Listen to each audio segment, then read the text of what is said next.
Nando's. Nando's is my spot, of man. Oh, what'd you order? I got a loyalty card, so Oh, really? yeah. I usually get the mash and the thighs, chicken thighs. creamy Yeah, mash. yeah, Important. So yeah, important. and then peas and Yeah. peas, mash, and thighs, man. Good and solid. Yeah. Sorry. That's fine. We'll just catch up about Nando's. Yeah, Nando's. Yeah, What about us? yeah.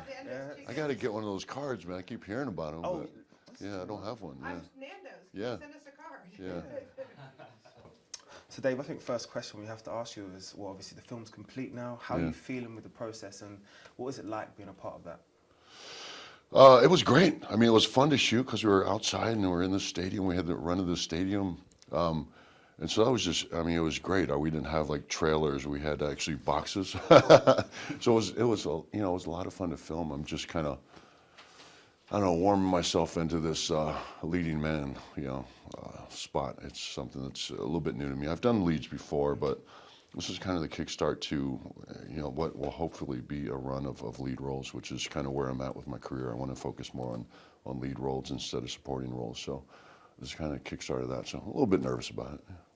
Well, for those who haven't seen the film yet, obviously you get to be a part of almost history. I mean, part of the West Ham Stadium. Right. I don't want to put any spoilers out there, but there's a great scene in there. And talk to us about what it was like to be part of that scene, especially with the scene I'm talking about with the stadium. Yeah, it was great. It was, you know, but it's weird. It's a bittersweet thing, which is I think how this all came about. You know, one of the producers, Mark Goldberg, grew up going to games there, and you know, when you know he knew that this was going to happen. He wanted to kind of pay homage and have a little fun with saying goodbye to his stadium, and so you know that's what we did. We made this film, and hopefully, you know, hopefully, you know, people, you know, West Ham fans will be proud of this film. They'll really embrace it.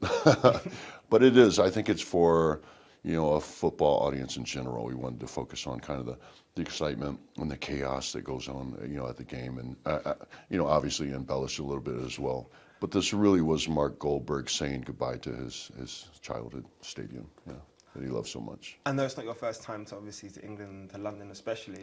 I do hear a little whisper you are a football fan. You do follow a little bit of a team. No. Is that at all? No. You don't want to create no allegiance. Well, and also because I don't want to be that guy who's saying that, you know, I know something about something I don't know. And I don't really follow sports. Boxing is my sport. Yeah, people are actually even surprised when I tell them that I don't follow American football. I couldn't tell you the first thing about American football. I watched when I was younger.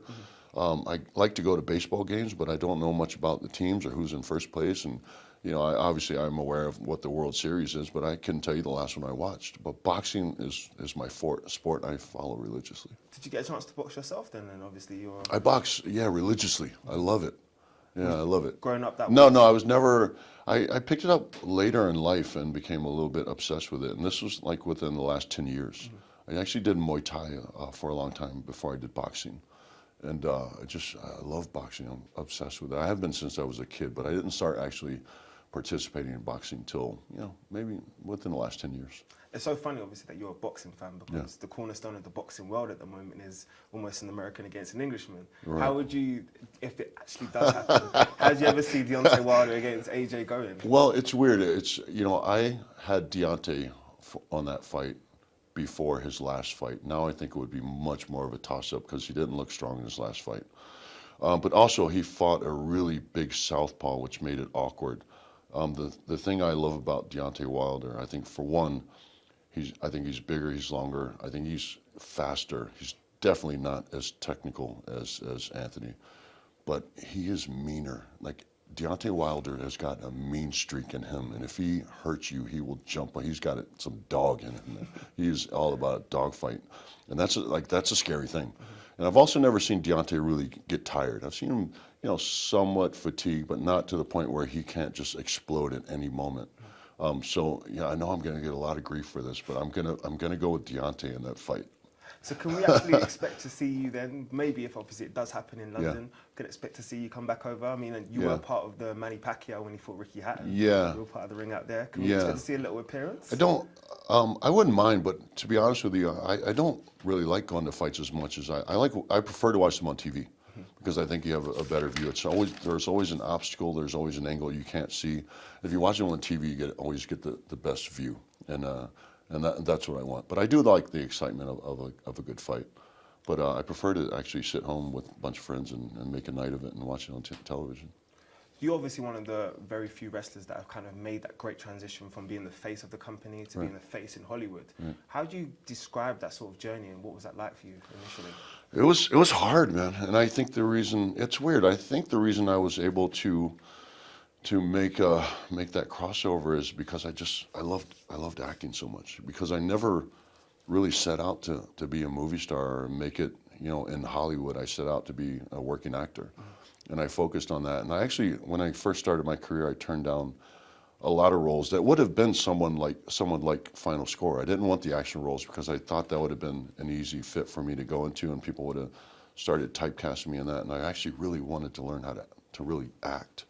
And so I focused on more kind of dramatic roles when I was first starting out. And now it's like I'm begging for those roles. I'm begging for those big action roles, because, you know, those are the ones I think that will take me to the next level. I want to build myself as an action star.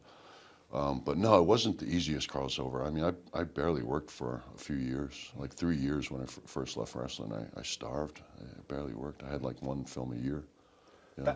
That growth that you talk about, obviously, the world has got to see it, obviously, making it from the entertainment business to a bigger scale of the entertainment business. What can we expect to see more from Dave Bautista?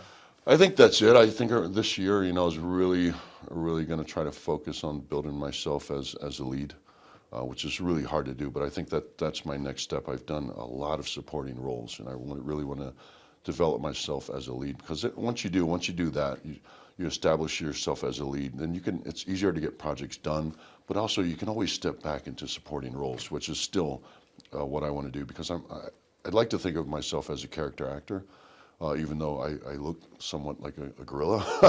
I'd like to think that I can step into, you know, different parts and actually make people believe in these characters. But yeah, I think that's it. I think this year I'm really going to focus on myself as a lead and build myself as a brand, and that's going to be my evolution, so to speak. And I think finally, the last question we'd just like to ask you is, obviously your brand is now worldwide. You're a massive, massive star in both Hollywood and around the world. Do you ever see yourself maybe making that transition and making a return to wrestling at all? Oh, for sure.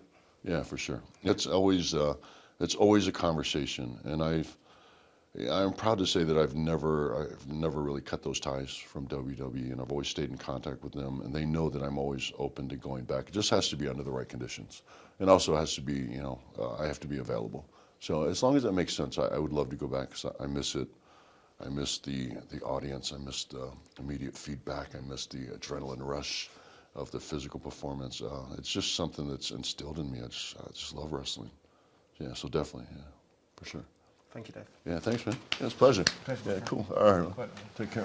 For me, it's a small one. Can we get a picture? Yeah, of course. This has been growing up. I did my Bautista bombs everywhere. So. Did you really?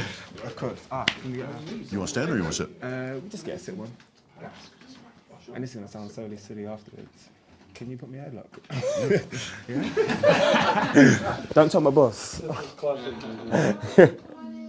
Brilliant. My guy. Yeah, thanks, man. Yeah, absolutely. Look after yourself.